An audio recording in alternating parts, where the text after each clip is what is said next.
नमस्कार, भुसाले स्टारमध्ये तुम्हा सर्वांचं खूप मनापासून स्वागत आहे। गणपती बाप्पा मोरया, मंगलमूर्ती मोरया। गणपती बाप्पाच्या कृपेने तुमच्या सर्व इच्छा मनोकामना पूर्ण हो। हिंदू दिनदर्शिकेनुसार ज्येष्ठ महिन्यातील कृष्ण पक्षातील चतुर्थी तिथीला संकष्टी चतुर्थी साजरी केली जाते। ज्येष्ठ महिन्यात ही अंगारकी संकष्टी चतुर्थी आहे। अंगारकीला व्रत उपवास करून विघ्नहर्ता गणेशाची पूजा केली जाते। दर महिन्याला संकष्टी व्रत असते, त्या दिवशी गणेशासोबत चंद्राची पूजा करण्याची परंपरा आहे।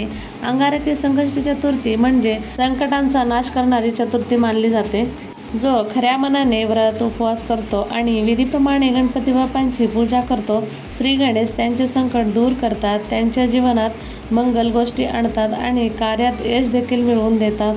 गणपतीला विघ्नहर्ता म्हटले जाते, त्यामुळे आपल्या भक्तांना कोणत्याही संकटात ते एकटे सोडत नाहीत असे मानले जाते। तर ही चतुर्थी नक्की कधी आहे, तसेच याचा शुभ मुहूर्त काय आहे, या दिवशी कोणते उपाय करावे की ज्यामुळे आपले आयुष्य सुखकर होईल व आपल्या आयुष्यामध्ये संकटे हे येणार नाही, मुलांचे आजारपण देखील दूर होईल व आपली घराची, मुलांची, पतीची सर्वांचीच प्रगती होईल। अगदी ज्यांना प्रत्येक संकष्टी चतुर्थीला उपवास व्रत करणे शक्य नसेल तर त्यांनी फक्त अंगारकी चतुर्थीचे व्रत केले तरी पण त्यांना पूर्ण सर्व संकष्टी चतुर्थीचे फळ मिळते असे म्हणतात।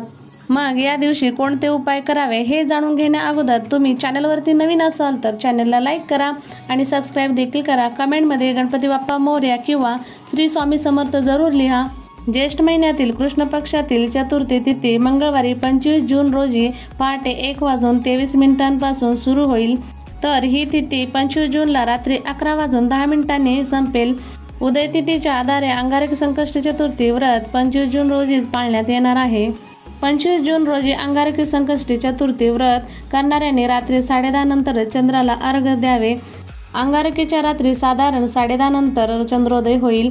चंद्र अर्घाशिवाय संकष्टी चतुर्थीचे व्रत पूर्ण होणार नाही, कारण चंद्रदेवाला श्री गणेशाचा आशीर्वाद मिळाला आहे। मग आता या दिवशी आपण कोणत्या सेवा करायच्या, तसेच कोणते उपाय करायचे। आपण अंगारकी चतुर्थीच्या दिवशी सकाळी लवकरच उठायचे आहे। अगदी तुम्ही ब्रह्ममुहूर्तावरती उठले तरी पण चालेल। आपण ब्रह्ममुहूर्तावरती जी काही सेवा करत असतो ती सेवा ही फलदायी ठरत असते, त्यामुळे शक्यतो तरी ब्रह्ममुहूर्तावरती सेवा करावी। या दिवशी आपल्याला गणपती बाप्पांची विधिवत पूजा करायची आहे। मग गणपती बाप्पाला अभिषेक करायचा आहे। अभिषेक करताना तुम्ही ओम गण गणपते नमः, ओम गण गणपते नमः याचे पठण करायचे आहे, किंवा तुम्ही अगदी मोबाईलवरती देखील हा मंत्र लावून देऊ शकता आणि तेव्हा गणपती बाप्पाचा अभिषेक करू शकता।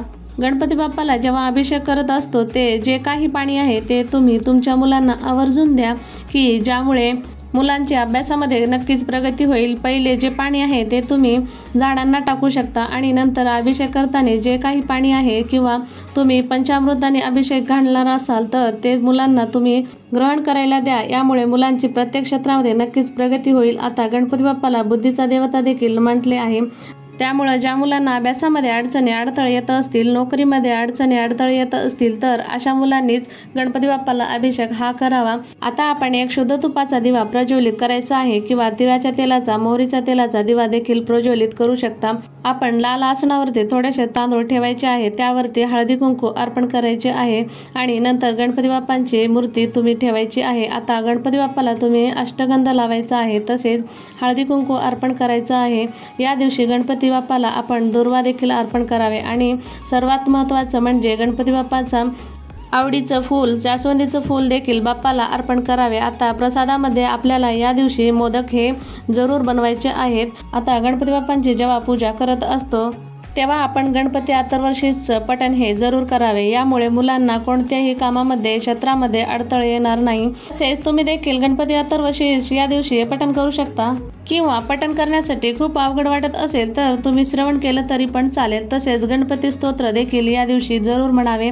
आता आपल्याला एक उपाय करायचा आहे, तर हा उपाय आपल्याला गणपती मंदिरामध्ये जाऊन करायचा आहे। तुम्ही दुर्वाची जोडी घ्यायची आहे, मग 21 दुर्वांची जोडी तुम्ही घेऊ शकता। गणपती बाप्पांनी जेव्हा अनलासूर राक्षसाला गिळले होते, हे गिळल्यानंतर गणपतीच्या सर्व अंगाची आग होऊ लागली। गणपतीचा त्रास बघून समस्त ऋषीमुनी उपचार सुरू केले, परंतु कशाचाही उपयोग होईना। शेवटी त्या ठिकाणी उपस्थित असलेल्या 88,000 ऋषीमुनींनी प्रत्येक 21 दुर्वाची जोडी अशी दुर्वा त्यांच्या मस्तकावर ठेवल्या आणि चमत्कार म्हणजे दुर्वा वाहून गणेशाला अर्पण केल्यानंतर गणपतीच्या अंगाचा दाह थांबला।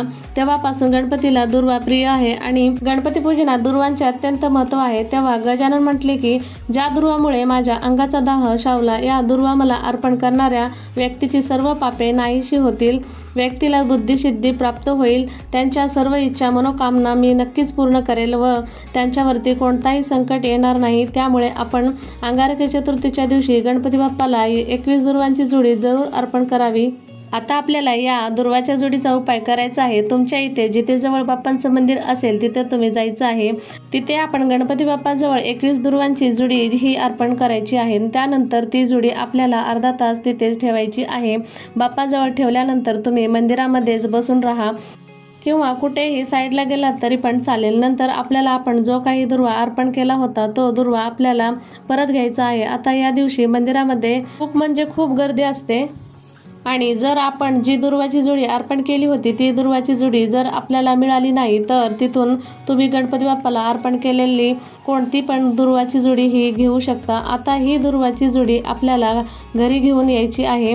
घरी आणताना आपल्या मनामध्ये कोणतेही वाईट विचार येता कामा नये। आपल्या मनामध्ये सकारात्मकता आणि पवित्रता पाहिजे।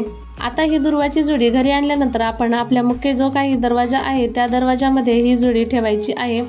2 ते 3 मिनिटे आपण ही दुर्वाची जोडी आपल्याला मुख्य दरवाजामध्येच ठेवायची आहे। आपण जेव्हा हे सर्व काही करत असतो तेव्हा आपण ओम गणगणपते नमः, ओम गणगणपते नमः या मंत्राचा जप हा चालूच ठेवायचा आहे। आता हे सर्व केल्यानंतर आपण जी काही जोडी आणलेली आहे ती दुर्वाची जोडी आपल्याला आपल्या कपाटामध्ये ठेवायची आहे।